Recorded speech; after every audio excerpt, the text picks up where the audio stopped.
안녕하십니까. 2023년 11월 16일 목요일입니다. 코페스 동반자 채널에서 오늘은 하마스 선전 선동을 물리친 이스라엘군의 공개되지 않은 첨단 특수전 능력, 이런 주제로 말씀을 드리기로 하겠습니다. 조금 전에 들어온 뉴스를 보니까 이스라엘군이 난티시 병원 지하에서 인질들을 발견했다고 합니다. 그리고 가자지구 북부에서 하마스 군의 군사 시설을 모두 소탕 완료했다고 그런 발표를 했다고 합니다. 모든 언론에서 이스라엘군이 가자지구로 침공해가지고 시가전이 벌어지면 엄청난 사상자가 발생할 거다, 이렇게 보도를 했고, 그리고 그렇게 단정적으로 사람들이 다 인식하고 있었습니다. 심지어는 한국 언론들이 하마스가 이스라엘군을 가자지구 안으로 끌어들이는 거다, 이런 식으로 보도까지 했었습니다. 그런데 이스라엘군이 북부 가자지구에서는 이제 하마스의 군사시설을 다 파괴했다, 작전이 끝났다, 이렇게 발표를 했고, 그리고 인질들이 숨겨져 있는 그런 장소도 찾아냈다, 이런 발표를 하는 동안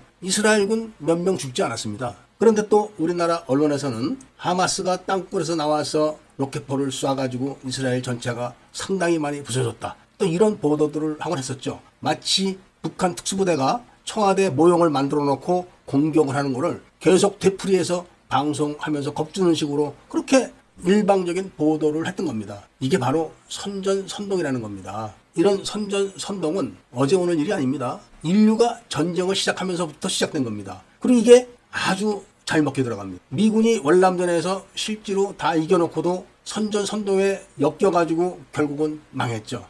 먼 이야기가 아닙니다. 우리나라에서도 경상도 군인들이 어쩌고 저쩌고 이런 유언비어 때문에 결국 계엄군이 한 특정 지역에 도청을 넘겨주는 일까지 있었습니다. 그리고 광우병 파동 때도 미국산 쇠고기를 먹으면 뇌가 뚫어진다, 상주에 사드를 배치할 때도 상주 참외를 먹으면 안 된다, 이런 식의 유언비어가 상당히 난무했었죠. 그리고 이번 이스라엘과 하마스 전쟁 때도 하마스가 이런 식의 유언비어를 상당히 많이 준비해놓고 살포를 시작한 겁니다. 유치원에서 줄 서 있는 애들을 폭격했다, 병원에서 환자들을 폭격해서 수백 명이 죽었다, 이런 발표를 계속했고, 언론들은 이거를 계속 받아서 대서특필을 하면서 이스라엘에게 양민학살을 하지 마라, 이런 요구를 막 거세게 했던 겁니다. 이거를 이스라엘은 사전에 다 알고 작전을 철저하게 준비한 겁니다. 이스라엘은 특별한 감청 기술이 있고 청음 기술이 있습니다. 감청이라는 거는 통신기기에 소리를 엿듣는 거고, 청음이라는 거는 굴 속에서 소리를 듣는 기술입니다. 미국도 감청 기술을 동원해가지고 하마스가 병원에 작전 본부를 두고 있다는 것을 알았다고 합니다. 그렇지만 청음 기술을 갖고 있는지는 모르겠는데 이스라엘은 청음 기술을 동원한 겁니다. 그렇기 때문에 이스라엘이 가자지구 담을 헐고 들어가면서부터 딱 타켓을 정해놓은 겁니다. 그리고 서서히 조여 들어가면서 그것을 집중적으로 공격을 했기 때문에 이스라엘 군인들은 많이 죽질 않았습니다. 그리고 엉뚱한 곳을 공격하지 않았기 때문에 피해가 없었습니다. 감청이라는 것은 조금 전에 말씀드렸지만 통신기기들을 엿듣는 겁니다. 그래서 어떤 움직임이 있는가, 이거를 분석을 하고 초소형 무인 정찰기로 24시간 감시를 하면서 총을 든 사람들이 움직이는 그런 범위를 확정하고 그거를 다시 도상으로 만들어서 또 확인을 하고 그렇게 해서 압축을 해나가는 겁니다. 그리고 발견된 땅굴에서는 청음 기술을 이용해서 깊이 들어가서 소리를 듣는데 땅속에서 울리는 소리는 다릅니다. 독수리가 사람보다 시력이 수백 배가 좋다고 합니다. 소리도 사람보다 수백 배 멀리서 들을 수가 있다고 합니다. 이런 기술을 동원한 거죠. 그래서 땅속에서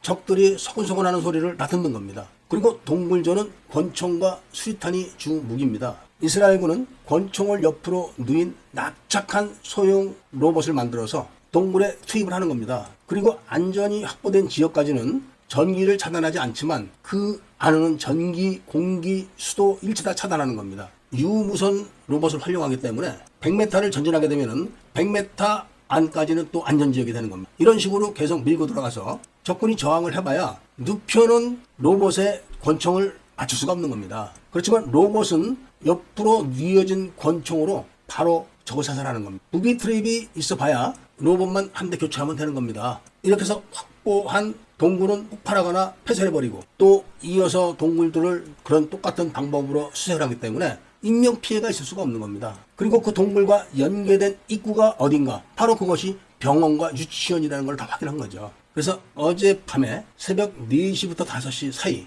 잠자는 개도 자고 불침번도 잔다는 그 시간에 알시파 병원을 기습을 해가지고 하마스가 병원 직원들 환자들을 인질로 잡을 시간을 없애버린 겁니다. 그리고 그 병원 안에서는 엄청난 물증들이 나온 겁니다. 심지어는 작전이 다 담겨져 있는 CD 덩어리도 찾았답니다. 그리고 방금 전에 난트시 병원 지하에서 인질들을 다 찾아냈다고 합니다. 아직 접수는 못한 것 같습니다. 이스라엘의 이런 특수전 능력이 바로 우리나라에게 희망이 되는 겁니다. 우리나라는 앞으로 얼마든지 시위 사태가 있을 수가 있고 무장 시위도 있을 수가 있고 국지전도 일어날 수가 있고 전면전도 일어날 수가 있는 지역이면서 이런 유언비어에 아주 취약한 나라이기 때문에 이스라엘의 이번에 완벽한 특수전 능력은 바로 앞으로 우리나라 군대에게 굉장한 희망이 된다는 말씀을 드리면서 오늘 이야기를 마치고자 합니다. 애국 시민분들과 밀매분들께서는 구독을 꼭 해주시고 좋아요와 알림 설정을 부탁드리면서 이야기를 들어주신 데 대해서 감사드립니다.